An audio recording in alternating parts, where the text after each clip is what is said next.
Muito bem, estamos aqui mais um dia do nosso desafio e hoje eu estou aqui com meu amigo Tom Molinari. Estou E muito aí? feliz com a presença dele aqui. E, cara, é um cara que dispensa apresentações, mas vou pedir para você se apresentar, Tom. Fala um pouquinho de você aí e tal, para a gente dar início para essa conversa. E aí, Tiagão? Saudade de você, saudade de todo mundo aí, cara. É sempre bom estar com vocês. Obrigado pelo convite. Meu nome é Tom, eu sou casado com a Nath. A gente tem 2 filhos, o Ben e o João. O Ben acabou de fazer 4 anos agora essa semana. O João faz 3 anos agora em março. E a gente pastoreia a Igreja Redil aqui em São Gonçalo, no Rio de Janeiro. Também sou ministro de adoração, hoje 50-50, né? Ministro de adoração barra mentor de adoração, então eu tenho saído tanto quanto faço adoração para também falar sobre adoração e fico muito feliz com isso. Temos a plataforma Arco e Flecha, que é uma plataforma 360 graus de treinamento que serve para equipar o corpo de Cristo a partir da adoração. Então a gente tem mentorias, a gente tem ensinos de podcasts e de vídeos e de música, e também temos mesas pastorais, temos mentorias online presenciais no Brasil, fora do Brasil também. A gente está trabalhando muito na edificação da adoração no Brasil, porque a gente acredita que é também pela adoração que a gente vai viver o melhor tempo que está por vir, que é o avivamento. Amém. Então, eu escolhi a pessoa certa, então, né? Que nós vamos falar sobre adoração aqui em 2021, então eu escolhi a pessoa certa. O meu Acho que convidado sim. está... Espero que Cara, sim. muito feliz de ter você aqui. E deixa eu contar rapidinho para a galera. Eu conheci o Tom há alguns anos atrás, que eu nem lembro. Eu estou fazendo tanta gravação que as minhas histórias estão baseadas em fatos reais. Eu não lembro mais quando as coisas aconteceram, eu não lembro se eu já falei Sim. isso em algum lugar, mas foi no retiro de jovens, quando o Douglas, pela primeira vez, tinha deixado o Ministério de Jovens. Quem assumiu foi a minha irmã e meu cunhado, né? E o Tom foi um retiro de carnaval, e eu me disponibilizei para ajudar naquele retiro, e os caras me puseram de motorista, e eu fui buscar todo mundo que foi pregar ou cantar nesse retiro, eu fui Nossa, é buscar. verdade. E aí eu fui buscar eles numa cidade aqui do interior, que eu nem lembro qual é, e a gente veio conversando no carro, e a conversa dele no carro com a galera, com a banda ali, e eu, né, muito crente que eu sou, muito, né, aquele espírito crítico maravilhoso, falei, mano, vai dar errado esse negócio. Não conheci o Tom, né? Falei, vai dar errado esse negócio, não tô curtindo essa parada aqui não, tem alguma coisa aqui. Aí, gente, o que aconteceu? No primeiro Glen do teclado, sabe aquele Glen que se você Glen, entendeu? Não tinha essas histórias de pad ainda, né? Não, a gente é antigo. Glen, mano, fez assim, ó, buf, caiu uma presença de Deus no lugar de um jeito que eu falei, você não precisa fazer mais nada, não precisa cantar, não precisa... Não, só esse Glen que você deu aí já... Aí eu já virei fã do cara, mas depois, conhecendo ele, trocando ideia, conhecendo a família aquilo que ele produz, né, de música, de adoração, eu vou dizer para vocês, é o meu preferido, ele sabe disso, né, não fica, né, não precisa ficar constrangido, não, é o Eu meu não sei se eu favorito. sei, porque talvez você fale isso para todo mundo, né? Brincadeira. Não, se você quiser, eu posso elencar aqui que o segundo lugar beirando você ali é Fafi Jaque, que eu amo muito, não são muito conhecidos, né, do grande público, mas eu amo demais. Eles vão estar aqui também durante Legal. esses 21 dias para a gente trocar uma ideia, mas Fafi Jaque, amo vocês, mas estão ali, ó, um pouquinho ali no primeiro lugar. Então, ó, Que legal. elenquei você agora, posicionei você agora, hein? Muito bom. Mas, ó, Tiagão, eu preciso deixar claro que eu não estava falando nenhuma heresia ou nenhum Ah, pecado não, não, não. no carro. É bom que você explique para a galera o que a gente estava falando no carro, Não, né? eles estavam falando sobre músicas, né? Sobre estilos musicais, músicas internacionais. Eu não estava entendendo nada. Falei, mano, o que esses caras estão falando de música aqui? Vai dar errado esse negócio. Né? E no fim das contas, só o Glenn que ele deu lá. Depois eu lembro que uma hora eu fiquei caído no chão, depois eu percebi que isso era natural, quando ele cantava, acontecia isso comigo mesmo, eu caía no chão. Inclusive, na conferência, também, na primeira conferência lá na Bíblica, né? Aquela primeira música lá, e claro, tem toda a entrega, né? Porque eu era o responsável pelo evento, era um evento que a gente saiu de 700 pessoas para 4.000 pessoas em outra cidade e tal. Eu tinha todo aquele peso, tipo assim, começou essa parada, né? Mas eu pude deitar no chão da Bíblica da Paz, também chorar um monte lá, adorar a Deus com você. Então, com certeza, é uma pessoa muito marcante, muito especial, assim, na minha vida.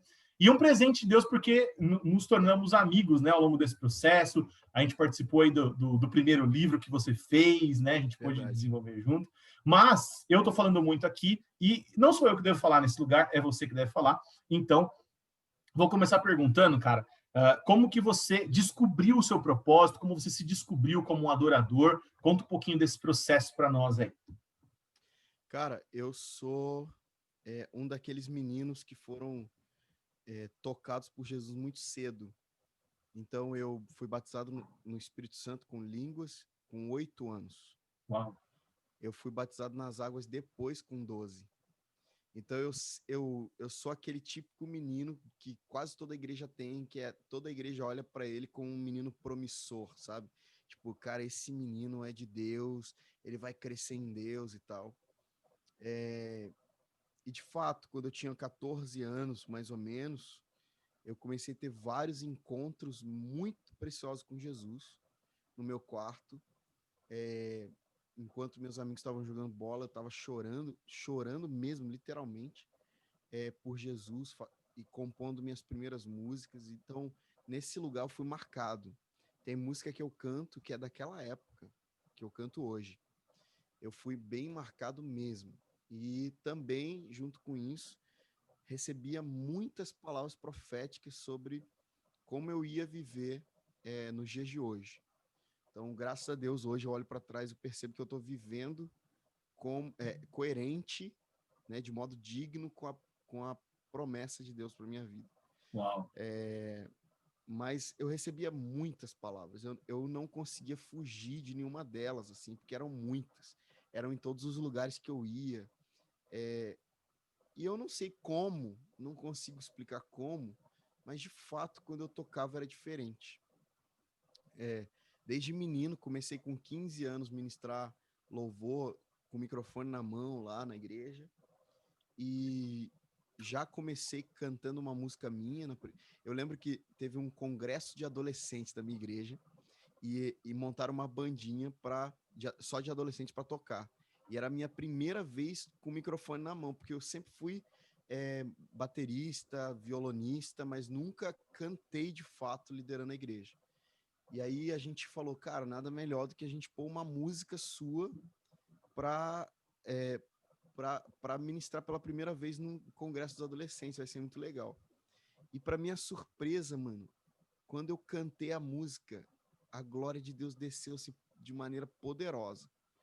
Tinha um empresário na igreja que o cara ficou tão tocado, mas tão tocado, que ele já me deu uma oferta e falou, você vai gravar um disco.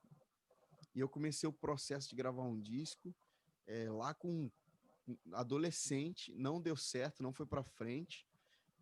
Claro, hoje eu entendo que tinha um processo para que eu gerasse as minhas canções, era tudo muito na força do braço, porque não era estação. Então eu comecei a me posicionar. Meus pais tiveram uma parcela muito grande de zelo, de cuidado, de investimento na minha vida, tanto de aula de canto, instrumentos. A gente sempre foi de uma família muito simples e financeiramente também, mas meu pai sempre fez questão de separar uma graninha ali para aula de canto, e porque ele estava, na maioria das vezes que Deus falou comigo sobre aquilo que Deus ia me dar, meus pais foram muito sensíveis, não só para ouvir, chorar comigo, mas para, e aí, o que a gente vai fazer, né? Então eu lembro que desde os 10, eu treinava basquete, escolinha de basquete, crescendo, jogando basquete. E aí na escola, no terceiro colegial, eu estava jogando no time de basquete da cidade, aqui de São Gonçalo, jogando também no time de handball. Então eu era um atleta, cara. Quem olha para mim hoje de sedentário desse jeito, nem imagina. Você também era um atleta. Já fui bom nisso. Nem imagina que a gente era um atleta, hein, mano? Corria bastante. Então, eu tive que decidir, né? Entre o basquete, que de fato estava dando certo, tava jogando campeonatos já carioca aqui e já ia para outro time. E aí eu escolhi responder à promessa de Deus, que era e me preparar musicalmente e espiritualmente para minha vocação. E aí foi quando eu fui para o Instituto Cancion Brasil, Depois do terceiro colegial, eu fui para São Paulo. Na verdade, eu ia para os Estados Unidos, e aí negaram meu visto 2 vezes em um ano. Eu falei, caramba, e agora?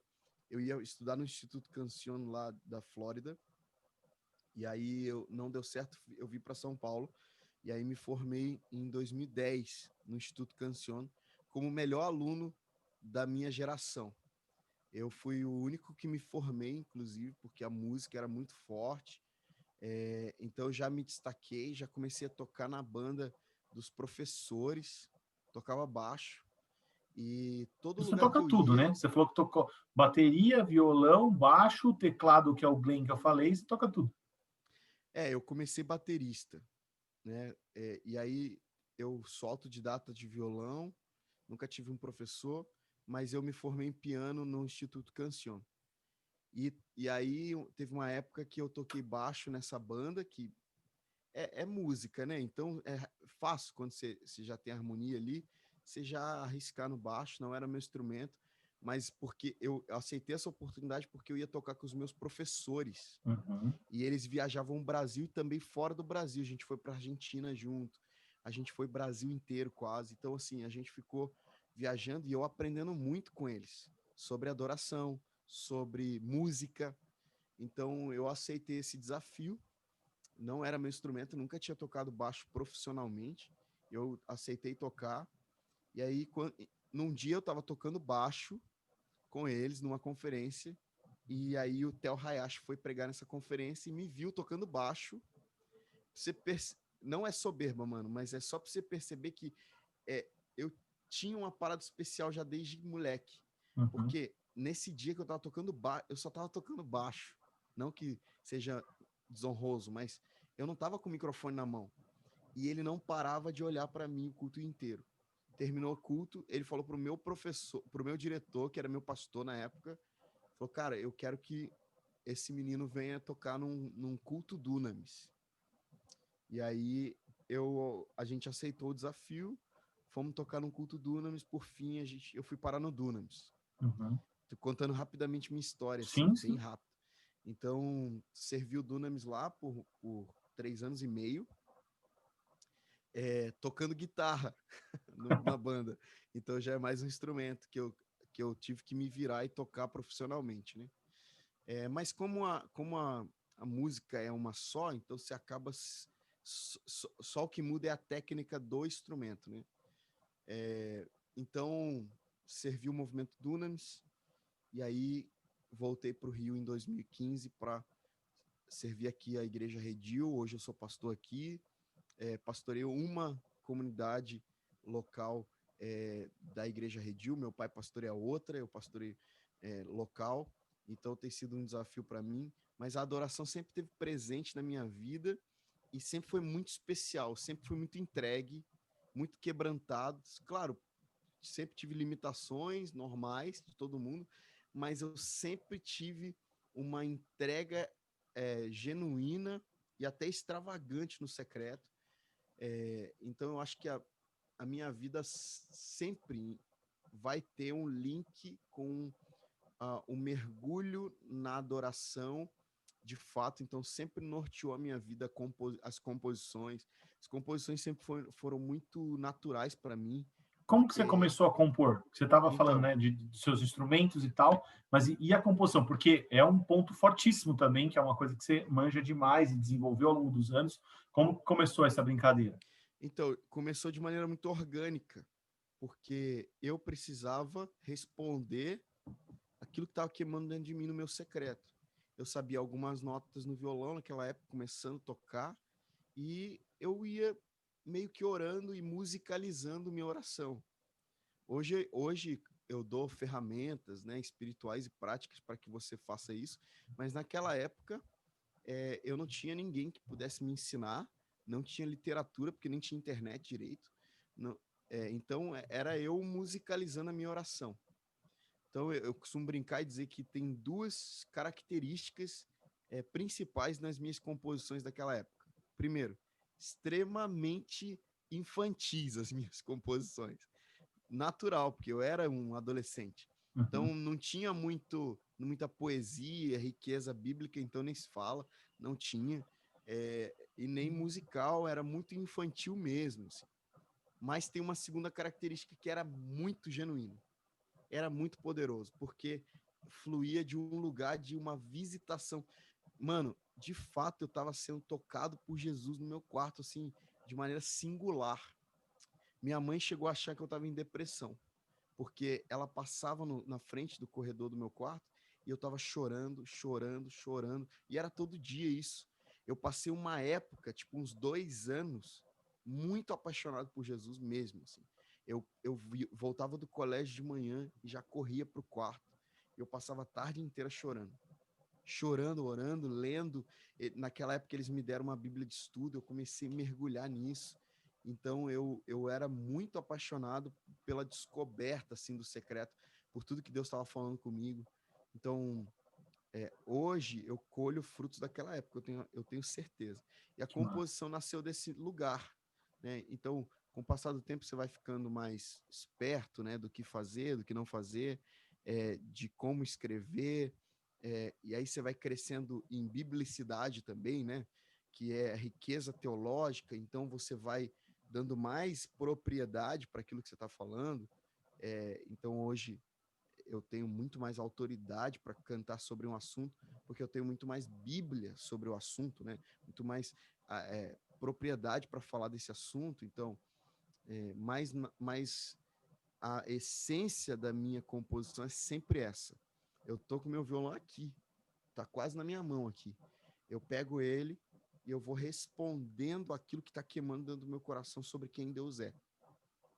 Uau. Então eu vou musicalizando isso, geralmente já vem melodia, harmonia, ritmo, letra, tudo junto, porque eu já tô com a mão na massa ali, né?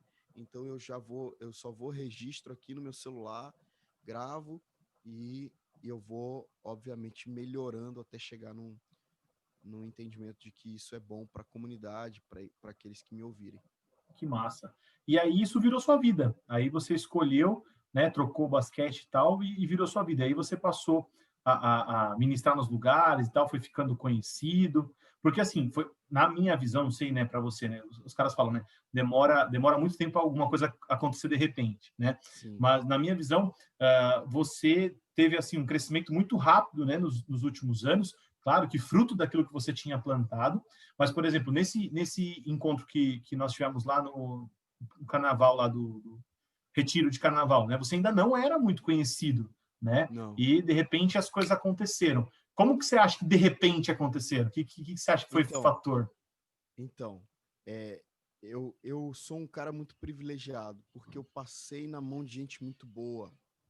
Então, eu me conectei com gente muito boa.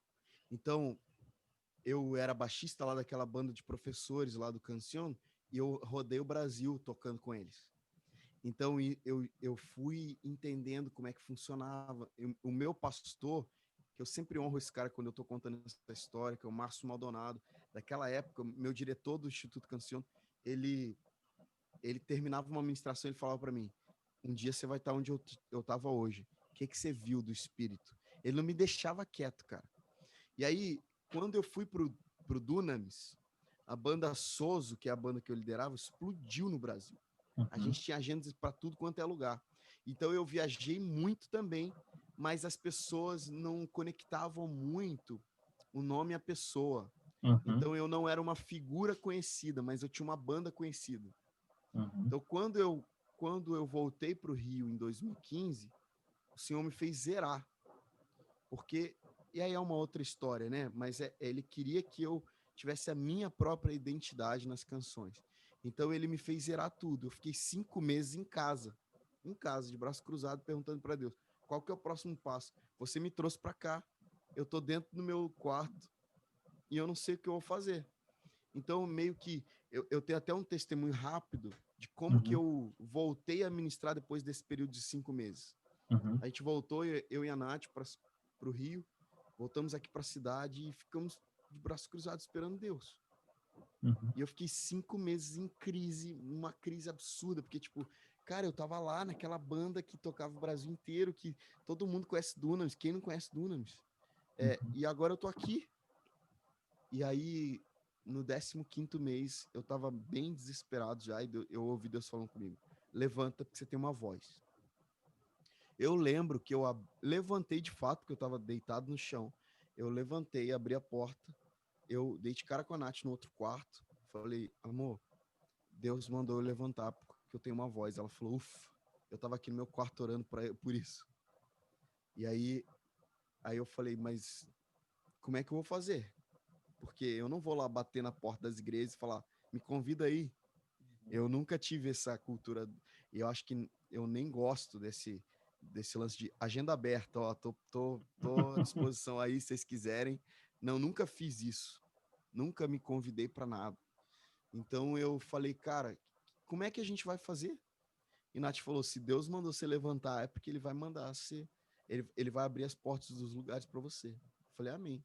Cara, de verdade, naquele dia eu recebi 6 convites. Uau! E eu falava, e as pessoas me ligavam e mandavam mensagem. Cara, a gente quer que você venha ministrar na nossa igreja. Naquele dia, não terminou o dia, não virou o dia, naquele mesmo dia. E eu falava para as pessoas assim: então, eu não sei se você está sabendo, eu saí lá do Dunamis, da banda Souza, aí você tem que ligar lá nesse número ou mandar esse e-mail para lá. Eles falavam: não, a gente quer você. E aí, sabe o que eu fiz? Eu falei, cara, eu não quero ser taxado como o cara que aproveitou uma janela, Uhum. sabe? E agora tá fazendo o próprio nome, carreira solo. Uhum. Então eu pedi para essas 6 pessoas para me levarem para as igrejas delas, sem que meu nome tivesse lá no banner. Uhum. E Sem esses caras anunciar. sem anunciar meu nome. E esses caras aceitaram. E eu chegava nos lugares, ministrava e tal. E rapidamente, cara, e aí sim, rapidamente, foi quando eu conheci o Douglas no ano seguinte. E aí o Douglas, obviamente, tem uma parcela muito grande na minha ascensão de visibilidade, porque eu cresci junto com o Desascope, né? Uhum. E aí logo depois participei daquele projeto do Som do Reino, que era o Som do Uhum. Secreto, e aí também todo mundo que estava ali, Aquino, Ale, Brunão, todo mundo explodiu. Todo mundo, depois de 6 meses daquele primeiro projeto, a gente já estava no Brasil inteiro, todo mundo cantando, a gente ia para o interior do não sei da onde, e nossa música estava tocando lá. Então, aí sim foi rápido, mas eu não considero que tenha sido um processo fácil até chegar nesse momento. Eu Sim. acredito que até chegar na visibilidade, eu passei um processo de maturidade e um processo que dizia a meu respeito, principalmente, o que Deus estava fazendo dentro de mim. Então, E acho aí que é você vai isso. cavando, né? Você vai cavando, cavando, cavando, né? A árvore vai criando as raízes. Você não vê muita coisa em cima, mas lá É, embaixo está indo. E aí quando você é. tem estrutura suficiente, aí você pode crescer, né? É verdade. Cara, eu costumo dizer que ninguém vê meu secreto. E secreto Uhum. é segredo, né?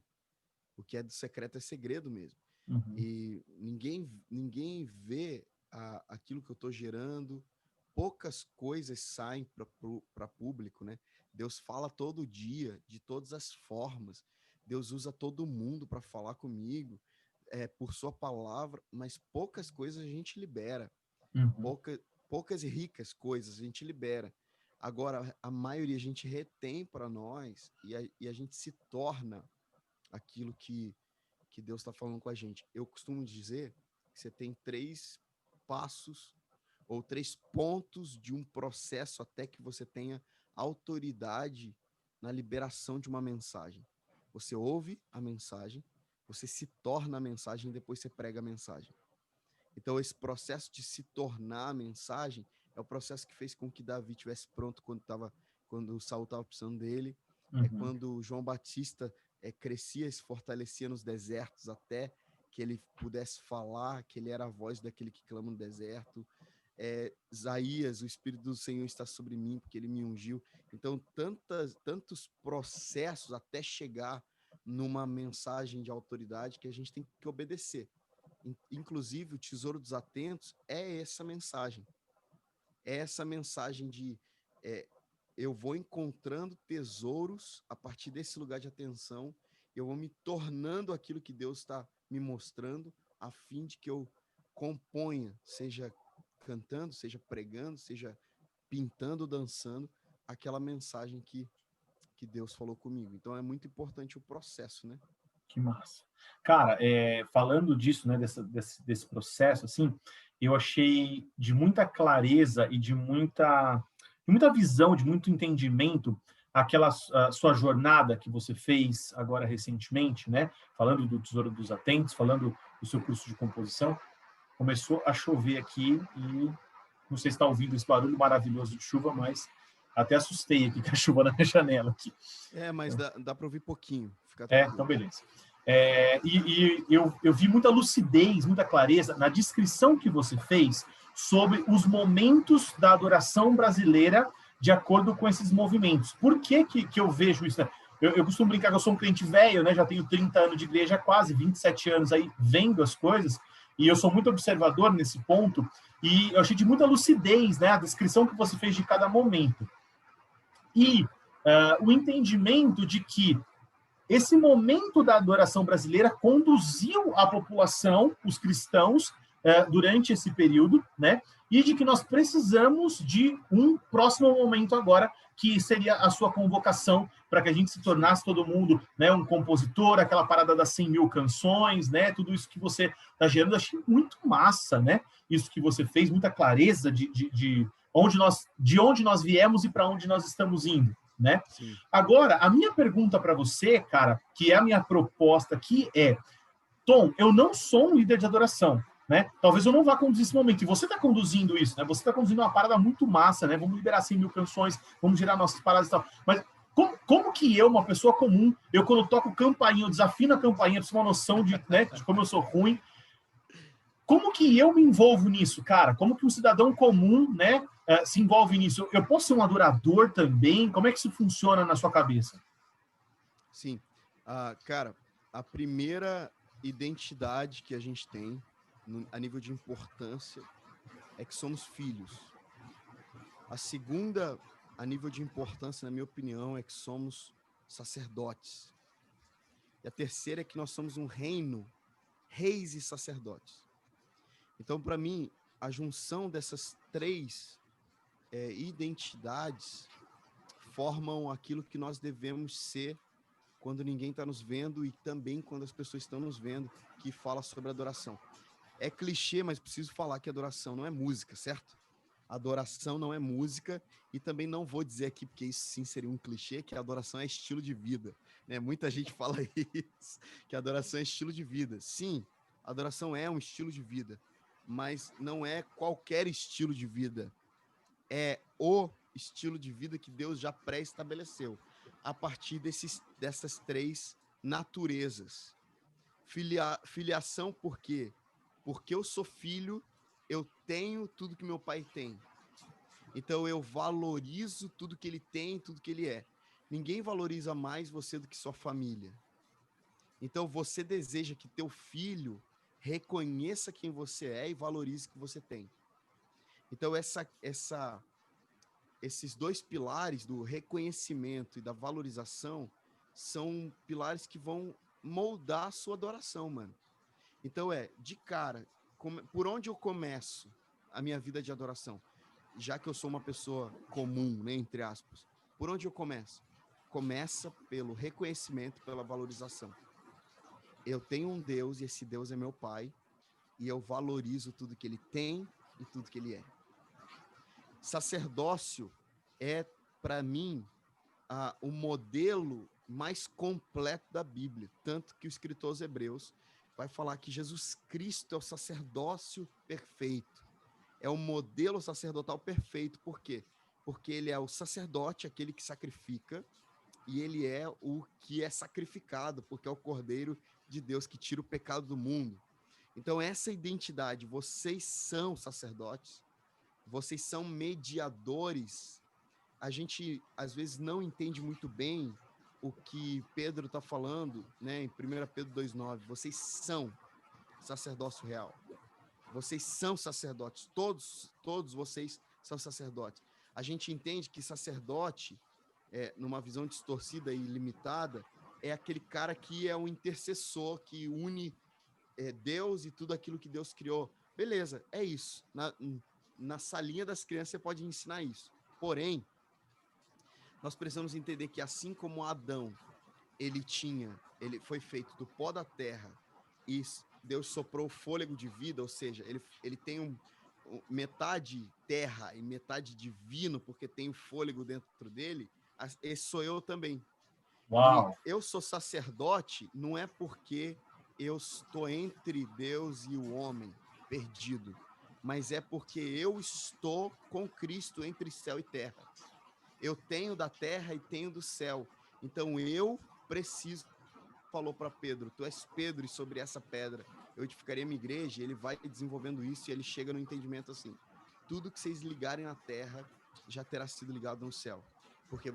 E aí, por trás dessa mensagem, ele está falando, porque vocês têm um pouco da terra e um pouco do céu, vocês têm autoridade para ligar na terra aquilo que já foi ligado no céu. Uau. Então, nós aqui na nossa igreja temos 4 frases que resumem nossa missão, visão e valores. Uhum. Porque seria muito difícil fazer alguém decorar missão, visão e valores, né? Mas seria mais fácil a pessoa decorar essas 4 frases. E essas 4 frases são: meus olhos estão na eternidade, meu coração está em Jesus, minhas mãos estão em sua obra e meus pés estão no mundo. Ou seja, meus olhos tocam a eternidade, meu coração toca Jesus, mas minhas mãos estão aqui na terra, na massa, e meus pés estão no mundo.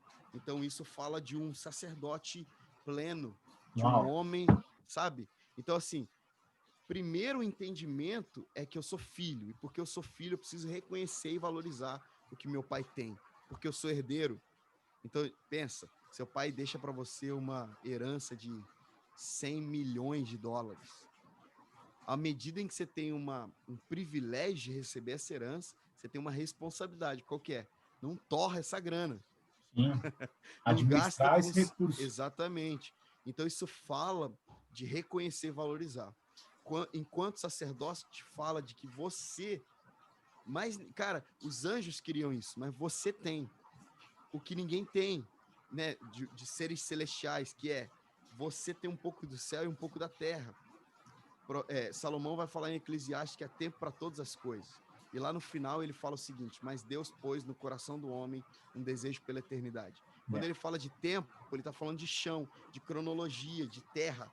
Mas quando ele está falando de eternidade, ele está falando do céu, das coisas do reino. Então, mesmo que eu esteja na terra, Deus colocou um anseio pela eternidade dentro de mim. Então, o que eu preciso fazer? Eu preciso aflorar com a minha oração, com a minha canção, com a minha poesia. Adoração não é música, e porque não é música, ela é muito mais que música no que diz respeito prático. Ou seja, se você não sabe cantar, ora. Se você não sabe como é que canta, escreve. Se você não sabe escrever, você pinta. Você não sabe? Então, tipo, expressa, aflora, põe para fora o eterno que está dentro de você. Isso é adoração. Entende? E por último, você é rei. Rei, um reino de sacerdotes. Reis e sacerdotes. O próprio Deus disse isso em Apocalipse. Não chores porque o cordeiro foi morto e com seu sangue ele comprou para Deus gente de toda língua, tribo, povo e nação. E ele constituiu esses que ele comprou reis e sacerdotes. Então, se eu sou rei, o rei tem duas coisas importantes também. O rei tem favor de Deus, porque Deus está com ele. E o rei tem responsabilidade territorial. Isso fala para mim que a minha adoração não me enche, mas não me enche só. Eu não adoro porque eu quero ser cheio. Eu adoro porque eu quero ser parecido com Jesus, para que as nações vejam e conheçam Jesus. Então eu tenho uma responsabilidade territorial. É basicamente a rainha de Sabá encontrando Salomão, sabe? É tipo, uau, todo o seu reino é a expansão de quem você é. Todo o seu reino tem a mentalidade que você tem. Os seus súditos se vestem melhor do que qualquer um de nossos reis que estão em países vizinhos. É impressionante aquilo que está ao seu redor. Por quê? Porque Salomão tinha sabedoria ilimitada. Salomão tinha uma mentalidade genuína, poderosa. Salomão tinha um espírito pronto, mas ele tinha uma responsabilidade territorial. Então, onde ele está, se parece com quem ele é, porque ele tem aquilo que Deus tem, sabe? Uau. Então, tipo, a adoração fala de eu pegar um pouco do caráter de Deus e vestir esse caráter de Deus, para que as pessoas sejam permeadas daquilo que Deus está pondo em mim através de seu Filho Jesus. Então, essas três identidades vão nortear a maneira com que a gente adora. Então, você começa a entender, eu tive que correr um pouquinho, mas se você parar e pegar cada um desses princípios, você forma de maneira prática uma mentalidade de adoração cotidiana, ordinária, sabe? Então, peraí, deixa eu começar pelo começo. Valorizar, reconhecer e valorizar. Tá, então como é que eu faço isso? Senhor Deus, eu reconheço que o Senhor é Deus sobre os céus, sobre a terra, sobre principados, sobre potestades. Eu reconheço que o Senhor é onipotente, onipresente. Isso é adoração. E eu valorizo o seu sangue derramado na cruz, Jesus. Eu valorizo a sua amizade, Espírito Santo. Eu valorizo sua paternidade, Pai. Eu valorizo a sua pessoa. Isso vai formando uma maneira genuína da gente adorar. Eu acho que é isso. Que massa. Cara, eu espero que se você está assistindo a gente aqui agora, eu falo isso, já falei isso lá no começo, quando a gente foi começar a série, que você esteja anotando isso, pelo amor de Deus. Sim. E que você assista isso muitas vezes e coloque em prática, pelo amor de Deus. Porque, assim, é muito rico. Você falou assim, deu uma corrida aqui, eu te ouviria umas 8 horas, tá? Sem brincadeira, você ficaria... E, é claro, a gente tem que ouvir e praticar, né? Então, a gente incorporar... E você falando disso, me veio na cabeça João 1,12, quando ele fala que a todos quanto o receberam, deu-lhes o poder de serem feitos filhos de Deus. Você se apodera disso, você se apropria disso. É algo que está aqui, está passando por aqui, você fala, não, isso aqui é meu, né? E você veste algo de Deus, como você falou, né? Você veste algo de Deus. Então, cara, que sensacional, que massa. E agora, uma coisa que eu queria perguntar para você, né? Incorporando isso no nosso dia a dia, eu não sei se é uma coisa muito minha, de você, né, há muito tempo na igreja, vendo as coisas e tal, eu sempre vi muito várias pessoas que às vezes eram muito boas no instrumento, muito boas cantoras, ok? Mas de fato não eram adoradores, que estavam fazendo muito mais pelo prazer de tocar um instrumento, pelo prazer de cantar, de soltar voz, de ser reconhecido e tal, do que para atrair, do que discernir o ambiente, o que está acontecendo, tipo assim, o que Deus quer que eu cante agora, coisas nesse sentido. Sim. E por muitas vezes eu tive que, cara, como eu falei, sou péssimo disso tudo, mas estou discernindo ali o que Deus está fazendo e conduzir essa galera, tipo assim, daqui, vamos lá, ó, é para esse lado que nós estamos indo agora, apontar, né? Porque está disponível para pessoas comuns, né? Eu não preciso ser um cantor ou um instrumentista, sei lá, não sei nem o nome, como que eu chamaria, né? Mas eu sinto falta disso, sabe? De as pessoas ouvirem o que Deus está falando e cantarem o que Deus está querendo que a gente cante, ou o caminho e tal. E eu vejo isso muito nítido em você, é muito diferente quando você toca. Que dica você daria, não só para mim, que pude ou tive que fazer isso em algum momento, mas para as pessoas, principalmente, né, que conduzem a igreja em adoração, que dica você daria para você discernir o que Deus quer? Porque, cara, é impressionante, aonde você está, todos os momentos que eu tive de adoração com você até hoje, nesses 5 anos que a gente se conhece, provavelmente, todos foram muito marcantes, especiais, não tem como elencar um dia, porque você está indo onde Deus está indo, e eu estou indo com você, e é muito massa fazer isso. Como que você faz isso, mano? Então, vamos lá. Eu acho que todo mundo pode liderar adoração, tá? Então, algumas vezes eu entrei em lives da família, né, de Zescope, em cultos online, e vi você, por exemplo, abrindo cultos ou transicionando de adoração para outro momento. Então, você pode liderar adoração fazendo isso, né? Por exemplo, vamos começar o culto. Aí, antes de começar o culto, antes de começar a adoração, eu vou engajar as pessoas para que os ministros não peguem do zero, né? O princípio é o mesmo. Não é tão fácil, porque ele fala sobre uma vida no pré e uma atenção no enquanto você faz, tá? Então, assim, a vida no pré é meio que implícita, eu não tenho como te ensinar isso. Disciplinas espirituais, prática de adoração, até é ruim falar isso, mas muita gente não faz, né? Muito músico não adora em casa. de verdade, muito ministro de louvor não adora em casa. Eles consomem a adoração de pessoas que estão adorando no YouTube. Então ele vê isso, cara, isso tem sido muito difícil nos últimos anos, quebrar.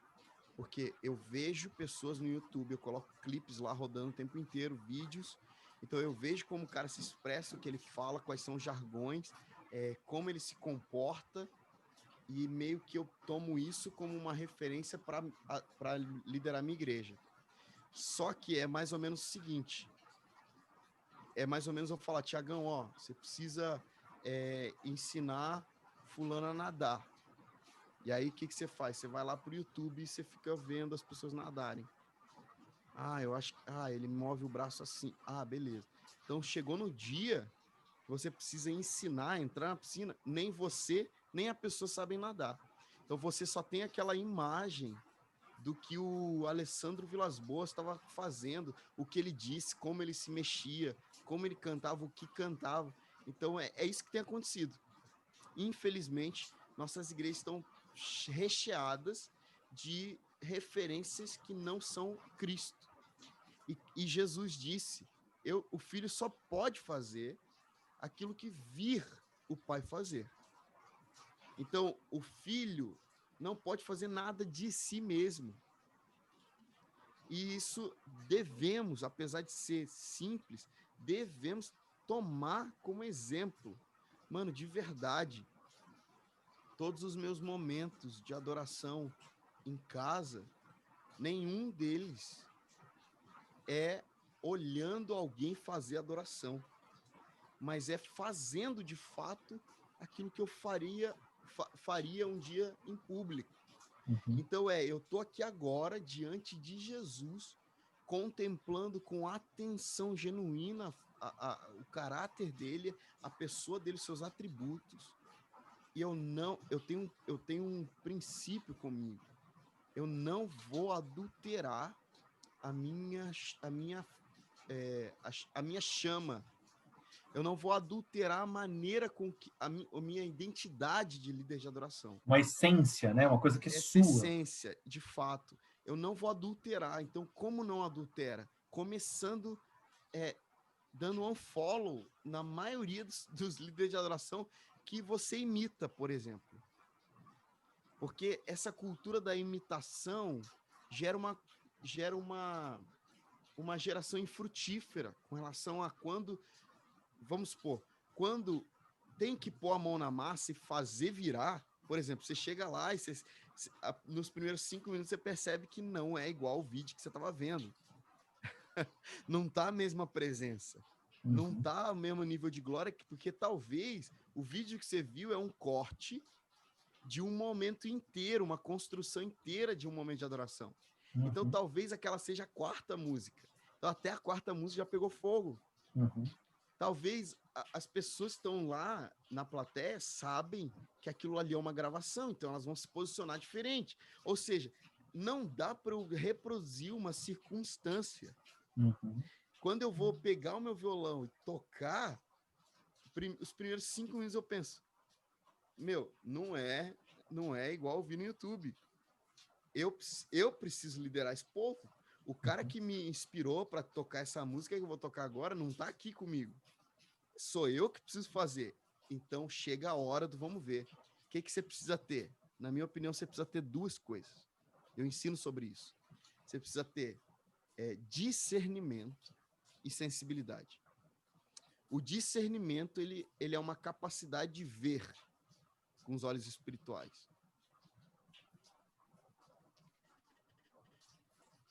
Pedro, eu acho isso muito legal, ele vai falar no contexto matrimonial, ele vai falar maridos, 1 Pedro, se eu não me engano, é 1 Pedro 3,7, ou 2 Pedro 3,7. Ele vai falar, maridos, vós igualmente vivei a vida comum do lar com discernimento, levando em consideração que a vossa mulher é a parte mais frágil, trata ela com dignidade, para que porque vocês são juntos herdeiros da mesma graça de vida. E assim, dessa maneira, não serão interrompidas as vossas orações.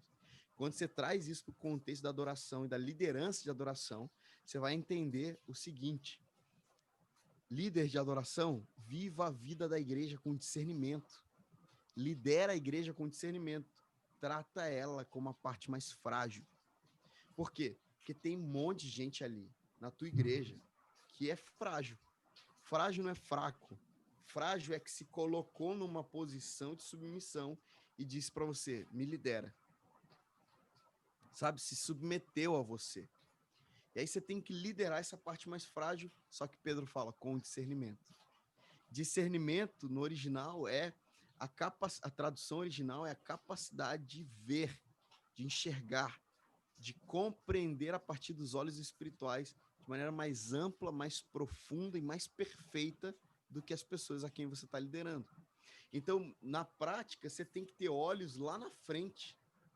Você tem que ver o que ninguém está vendo. E eu não quero soar místico, mas é bem prático mesmo.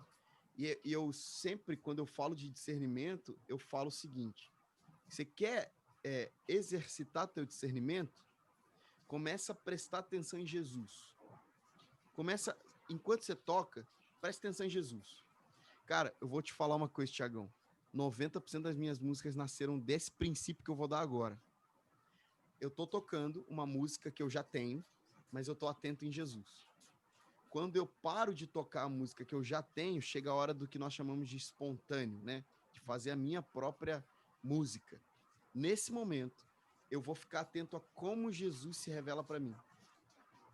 Então, por exemplo, às vezes eu vejo Jesus como um cordeiro, às vezes eu vejo Jesus como um leão, às vezes eu vejo Jesus como um judeu, às vezes eu vejo Jesus como um espírito, às vezes, eu vejo Jesus como um cavaleiro, e é sobre isso que eu vou cantar. É sobre isso que eu vou expressar.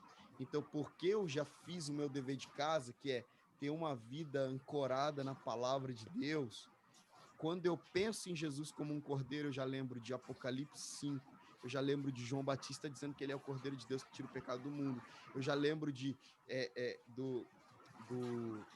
Paulo dizendo que o cordeiro foi morto antes da fundação do mundo. Você entende? Infelizmente então, é uma coisa que falta, né? O povo não tem Bíblia para dar, né? Na hora que chega, você não tem Bíblia para dar. E aí você vai ver que é muito comum, chega na hora do espontâneo, você vai ver que o cara ou ora em línguas, se a igreja dele tem essa abertura, ou ele vai ficar fazendo... Ei, oh. Ele não tem conteúdo. Quando eu digo que o espontâneo, ele é um mecanismo de potencialização da própria canção. É como se você estivesse pegando a revelação da música e esticando, assim, sabe? Eu vou caminhar mais nessa revelação. Então, esse discernimento é dado, inclusive, na hora de liderar. Porque você precisa estar atento para onde Jesus está indo. Para onde ele está indo. Só que como ele se manifesta? Ele manifesta seu caráter. E a partir do seu caráter, de quem ele é, que eu vou guiando a igreja. Isso faz sentido o que eu tô falando? Sim, muito, muito. Então eu tô lá liderei a primeira música, entre a primeira e a segunda, Jesus se apresenta para mim como um cordeiro e a gente já começa a cantar que ele é o Cordeiro de Deus. E aí quando a gente começa a cantar que ele é o Cordeiro de Deus, a igreja vem abaixo, por quê? Porque não é uma ideia que veio na minha mente e eu sugeri que a igreja cantasse, é o Cristo revelado no ambiente. Entende? E o segundo ponto é a sensibilidade. Enquanto discernimento fala de olhos, sensibilidade fala de ouvido. Ser sensível à voz de Deus. Então eu estou o tempo inteiro sensível aos desdobramentos do ambiente, sim, mas nunca perco o que Jesus está falando. Então eu obedeço Jesus o tempo inteiro. Por isso que eu costumo dizer que o ambiente da liderança de louvor é extremamente desconfortável, mano. Eu nunca tô confortável num ambiente de liderança de adoração. Nunca. Nunca, nunca, nunca. Por quê? Porque eu preciso estar completamente atento ao que Jesus está falando. Completamente atento ao que o Espírito está ensinando. Jesus disse que quando o Consolador vier, João 16, ele ensinará todas as coisas para vocês. e ele me glorificará. Então eu vejo como se o Espírito Santo fosse aquele cara com uma lanterna na minha frente, apontando para Jesus. Ó, ele tá lá, vai para lá, então eu vou para lá. E agora, Espírito Santo, para onde ele foi? Ele tá ali. Então, e aí eu vou obedecendo com meus olhos abertos, com meus ouvidos atentos, minha mente funcionando, tá? Porque a gente não desliga. Se você vê um cara muito místico, né? Um cara que vira de costas para a igreja, tira o sapato, fica caído no chão. Cara, esse cara não tá fazendo o papel dele, que é liderar a igreja. Então, imagina se nas vezes que eu liderei você e sua igreja, eu caísse no chão e ficasse caído lá os 40 minutos. Eu não teria te liderado. Você não teria ido para o lugar que você foi se eu não tivesse feito o meu papel. Então, eu costumo dizer para as pessoas que eu mentorio, falo, cara, não feche os olhos. Fica bem atento nas pessoas, principalmente nos mais anciãos, porque eu tenho um segredo, isso é um segredo prático.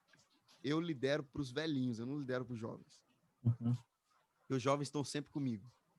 Eu lidero para os velhinhos. Se os velhinhos estiverem entregues, eu estou fazendo um bom trabalho. Uau. Então, lidera atento para tudo que está acontecendo, para o ambiente, porque o líder de adoração tem um papel difícil, cara. Você está liderando seu instrumento, você tem que ser bom. Você está liderando sua banda, você está liderando a igreja, você está atento ao que Jesus está falando e você está vendo para onde Jesus está indo. Então, cara, são todos os sentidos espirituais funcionando ao mesmo tempo em prol de uma mesma pessoa, que é Cristo. Uau, que massa, que massa. Cara, eu falaria horas com você aqui, mas a gente já está dando o nosso horário aqui, né? Até para eu te liberar também, que eu sei que você está bem corrido, né? E está todo mundo aí. Mas eu queria, só para a gente terminar, fazer o inverso agora. Né? Muitas vezes a banda está lá num papel daqueles navios quebra-gelo, né? Está cercado pela Antártida na sua frente, você precisa fazer cair fogo do céu ali. E eu sei, assim, eu percebo, pelo menos a minha sensação é que alguns focos ali de incêndio na igreja ajudam, né, aquele negócio acontecer. Sim. E a gente tem os nossos irmãos ali e tal na nossa igreja, que a gente fala, ó, quando esses caras estão aqui, na galera o culto é diferente, né? Sim. Tem isso mesmo, né? Ajuda a quebrar o gelo. Então, nem todo mundo vai participar da banda, nem todo mundo vai pertencer à banda. Inclusive, é menos de 1% da igreja que vai estar lá, né? 0,01% vai estar lá. Então, tá, eu não sou da banda da igreja, mas eu quero ajudar em adoração, quero pôr fogo aqui na igreja. Como eu me ligo ao que o líder de adoração está fazendo e eu adoro a Deus para derreter esse gelo aí, para fazer o fogo pegar na igreja. Legal, muito boa pergunta. Ó, eu diria que discernimento não é dado somente para um, mas é dado para os maduros do ambiente. Então, provavelmente, se você for maduro como eu, você está vendo a mesma coisa que eu estou vendo. É por isso que quando o líder de adoração meio que se perde ali em cima, a liderança, que é a primeira fileira ali, já olha um para o outro, já sabe o que está rolando, já sabe para onde tem que ir. Então, às vezes, acontece algo engraçado. Você, que não toca instrumento, que não é músico, tem mais discernimento que o cara que está lá em cima, que é músico, que está com o microfone na mão para liderar a igreja. E só que isso é um ponto positivo, na maioria das vezes. Por quê? Porque se você está vendo a mesma coisa que eu, você pode ir para o mesmo lugar que eu e liderar as pessoas para o mesmo lugar que eu. Agora, como que você lidera se você não tem um microfone na mão, um instrumento? Fome. Você lidera com a sua fome.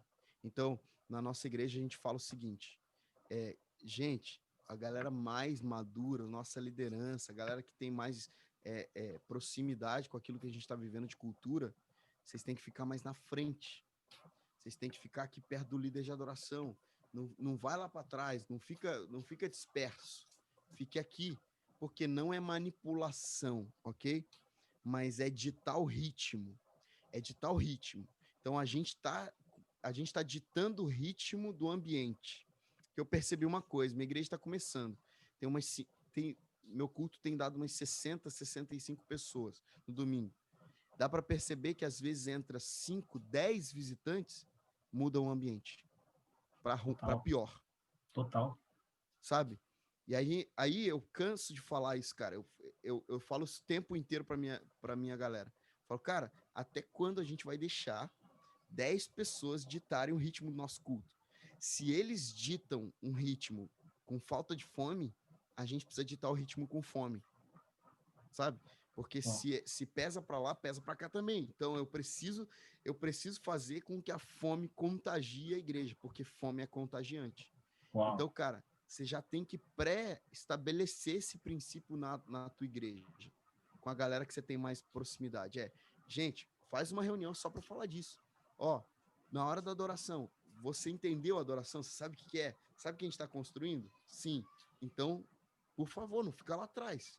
Não fica disperso. Você tem que ficar aqui, perto, porque fome é contagiante. Quantas vezes você estava assim na igreja e o teu irmão do lado estava pegando fogo, você falou, mano, esse cara tá pegando fogo e tá pegando fogo perto de mim aqui. Eu tô começando a ficar arrepiado. E daqui a pouco, quando você ia ver, daqui 10 minutos você tava lá com ele. Porque fome é contagiante. Ou seja, a maneira com que você lidera junto é através da sua fome. Uau. Mano, que massa, cara. Que massa. Fico muito, muito, muito feliz da gente poder contribuir para a galera sobre a adoração. Né? Eu acho que desmistificou muita coisa. Né? A adoração não tem a ver com a banda, embora passe ali pela liderança da adoração e tal, mas acho que foi muito rico o nosso papo e tem muita coisa para a pessoa acrescentar no 2021 dela.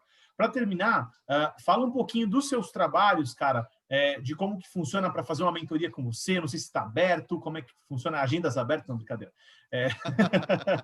Mas, tipo, os seus cursos, a Arco e Flecha, como é que está funcionando isso aí? Se alguém quiser conectar com você, como é que faz? Tá, a gente está o tempo inteiro soltando no Arco e Flecha, _ BR no Instagram, Arco e Flecha, _ BR, cursos, mentorias presenciais, mentorias online, o tempo inteiro. A gente está com uma modalidade diferente, agora nova, que eu acho muito legal, que é a mesa pastoral. Então, nós chamamos os pastores para uma conversa franca sobre adoração. Então, a gente, cara, eu acho isso muito legal. Você tem que ver como que os caras saem de lá, assim, muito mais dispostos e disponíveis a investir nesse que eu considero um dos pilares da igreja, que é a adoração. Então, a gente tem feito várias mentorias e, fora isso, a gente acabou de lançar um curso, que inclusive você fez parte, junto comigo, na equipe, do Tesouro dos Atentos, que é um curso de composição, mas já encerrou as inscrições, mas a gente está prestes a lançar, daqui a pouquinho, daqui a alguns meses, o curso de liderança e adoração para ministros de louvor. Cara, acho que vai abençoar muita gente. Então, você tem que ficar atento em tudo que a gente fala, mas principalmente no Arco e Flecha _ BR no Instagram. Show de bola. Então, assim, gente, como nós falamos, né? Adoração como estilo de vida, aquele clichêzão, mas não tem como fugir muito disso, né? Agora, tem esse jeito é o que nós falamos aqui. E tem as pessoas que vão liderar a adoração, que é um passo já, né, de conduzir a galera que precisa assistir isso aqui também, precisa se conectar. Então, se você está assistindo aqui, vai incorporar esse estilo de vida de adorador, vai entender sua identidade nesses 3 níveis que o Tom falou aqui, né? Passa para alguém, compartilha isso aí com alguém, compartilha para pessoas que tanto estão de um lado quanto do outro ali, né? Ou sendo conduzidas e ajudando, ou conduzindo a galera, mas todo mundo precisa adorar a Deus com esse entendimento. Acho que vai ser muito bom para o nosso próximo ano. Cara, muito obrigado, muito obrigado. Amo você, amo sua família, amo todos vocês aí.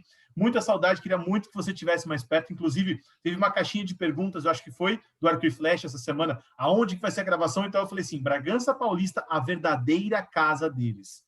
Né? Então, isso aí fica bem claro aqui. Eu não sei até quando você vai postergar isso aí, mas Bragança Paulista é o local. Não sei se é profético, aqui eu estou sentindo algo, não sei se essa chuva está soprando algo aqui para mim, mas fica a dica, quero registrar isso aqui nesse momento. Cara, eu vou fazer um trato com você aqui. Uhum. Um dia, a gente vai pelo menos 6 meses por aí. Aí, ó. Que tá anotado aqui, ó. Anota. Aqui. Pelo menos 6 meses. Um dia, tipo, antes do arrebatamento, assim, algum... Quem sabe lá na Você já pipocou aí já, né? Não, no milênio pode ser que... Não, no milênio eu não vou estar aí, vou estar lá em Israel. Que isso, categoria. Assim, estamos trabalhando para isso, estamos plantando. Estamos trabalhando para isso. Mas, cara, a gente ama muito vocês também. De verdade, a gente tem no Brasil pessoas que a gente conta no dedo, que a gente tem comunhão de fato, a gente mistura as vidas e vocês são uma dessas famílias. Então, cara, amo vocês, obrigado pelo convite. Sempre que você chamar, eu tô aqui para a gente conversar. Espero que a gente se veja muito em breve, né? E pelo que eu tenho conversado com o Douglas aí, acho que não vai demorar tanto para a gente voltar aí. Cara, e vai ser muito legal. E, gente, quero reiterar, compartilha aí com todo mundo, porque não é todo dia que você vê uma conversa tão legal como essa. Massa. Valeu. Cara, Deus abençoe. Brigadão. E a nossa próxima conversa vai ser com a Nath, então acompanha aí amanhã, 8 horas, você vai ver o vídeo da Nath aqui. Nós vamos falar sobre propósito. Valeu? Deus abençoe. Um abraço. Valeu, tchau, tchau.